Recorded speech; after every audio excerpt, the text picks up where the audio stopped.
Hey there, folks. Welcome to Broadband Deployment News. USDA has come out and said that they anticipate awarding $1.5 billion for rural broadband this year. Be right back.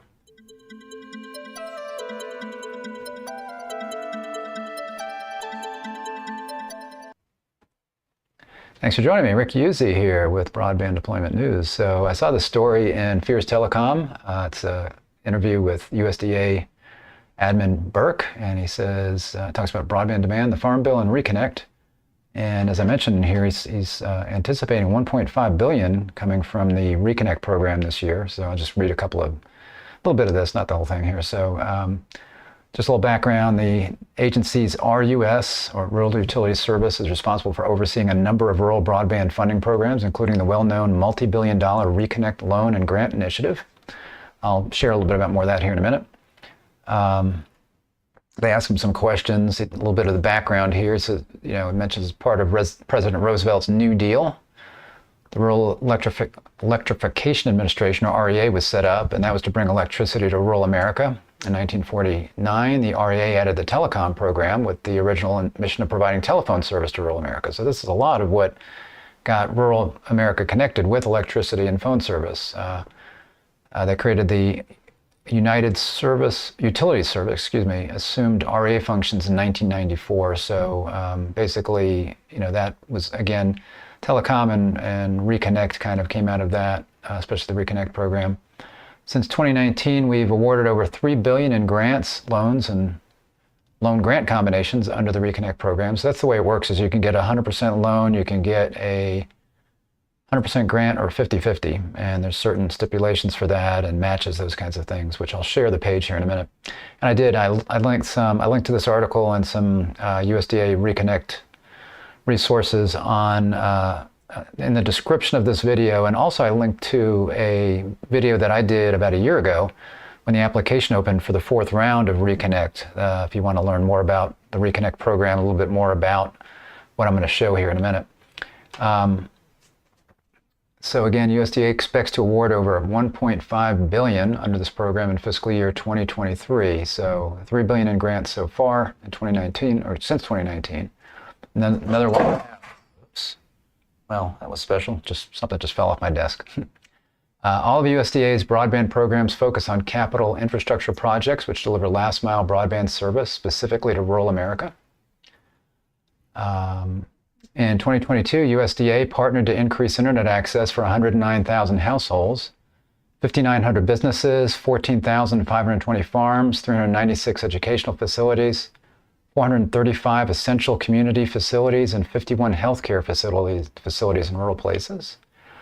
Mentions here the Bipartisan Infrastructure Law, or the Infrastructure Investment and Jobs Act, the IIJA, and the $65 billion that's coming through that for broadband for various programs. That includes the $42.5 billion for the BEAD program.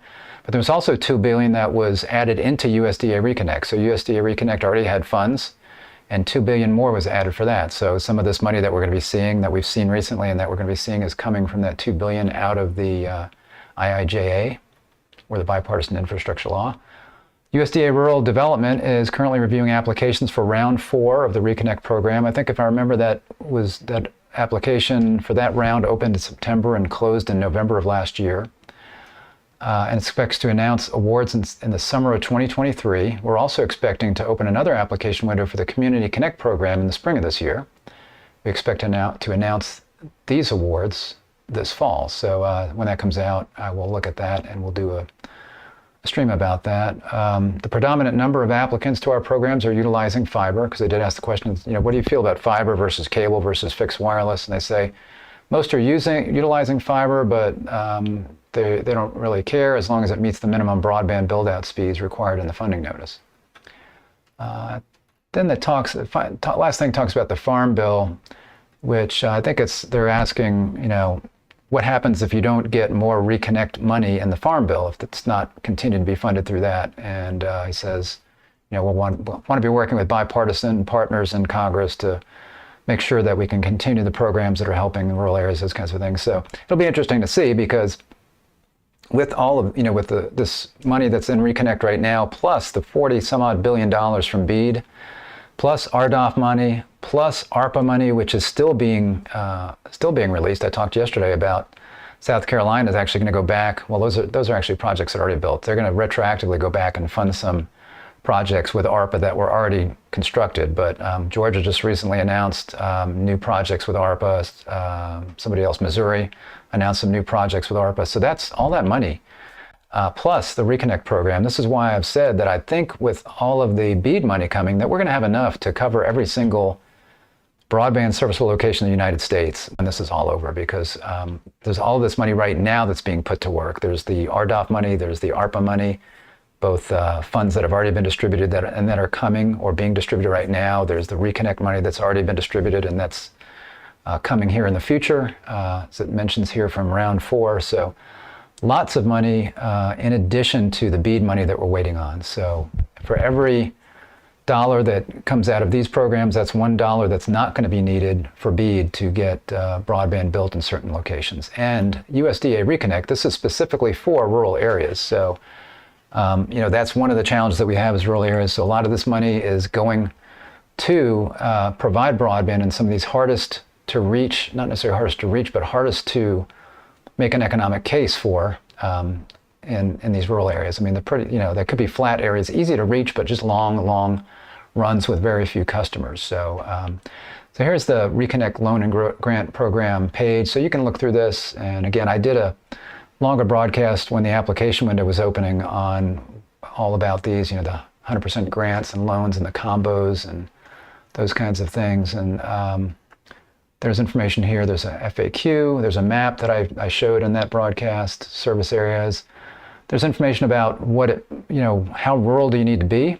And there are stipulations for that, like how far you are from certain size towns, those kinds of things.